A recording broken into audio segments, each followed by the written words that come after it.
High, আমি রাজশ্রী। আবারও তোমাদের সাথে একটা ছোট্ট মিনি ব্লগ শেয়ার করছি। তো সেদিন গিয়েছিলাম বর্ধমান, আর সেদিন সারাটা দিন কিভাবে কাটিয়েছিলাম আজকের ব্লগে তোমাদের সাথে সেটাই শেয়ার করব। তো সেদিন সকাল সকাল ঘুম থেকে উঠে পড়েছিলাম। আমার যেহেতু সকালে 3 দিন আর সন্ধ্যায় 4 দিন ওয়ার্কআউট ক্লাস থাকে, তার জন্যই কিন্তু আমি সকালবেলা রেডি হয়ে নিয়েছি। যেহেতু সেই দিনও আমার ক্লাস ছিল, আর আমার কিন্তু ক্লাসটা 7টা থেকেই হয়, 1 ঘন্টার ক্লাস থাকে। আর আমি কিন্তু ক্লাস করার সময় সেইভাবে কোনো ভিডিও ক্লিপ নিতে পারি না, যেহেতু আমি ফোনেই ক্লাসটা করি, তো তখন আর ভিডিও ক্লিপ নেওয়া সম্ভব হয় না। তো যাই হোক, এদিকে কিন্তু আমার ক্লাস করা হয়ে গেলে আমি এখন বিছানার চাদরটা চেঞ্জ করে নিচ্ছি। আর এখন যেহেতু গরম পড়েছে, গরমকালে কিন্তু একটু চাদরটা ঘন ঘনই চেঞ্জ করতে লাগে, তো আমার নইলে কেমন একটা লাগে।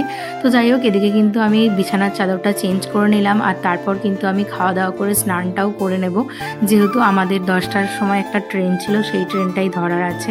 তো তার জন্যই কিন্তু খুব তাড়াতাড়ি করে সব কিছু কমপ্লিট করলাম, স্নান টান করে এখন রেডি হয়ে নিলাম।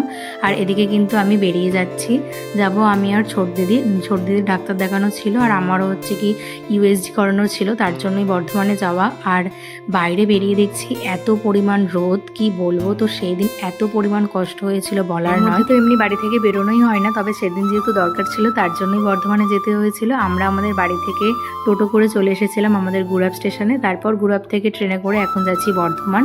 তো বর্ধমান পৌঁছাতে আমাদের বেশ অনেক লেট হয়ে গেছিলো, আর সেদিনের ট্রেনটা বেশ একটু লেটই করেছিল। তো যাই হোক, সেখানে গিয়ে ইউএসজি করে এখন রিপোর্টের জন্য অপেক্ষা করছিলাম। তো চলো, আজকের ভিডিওটা এখানেই এন্ড করলাম। কেমন লাগলো জানিও। বাই।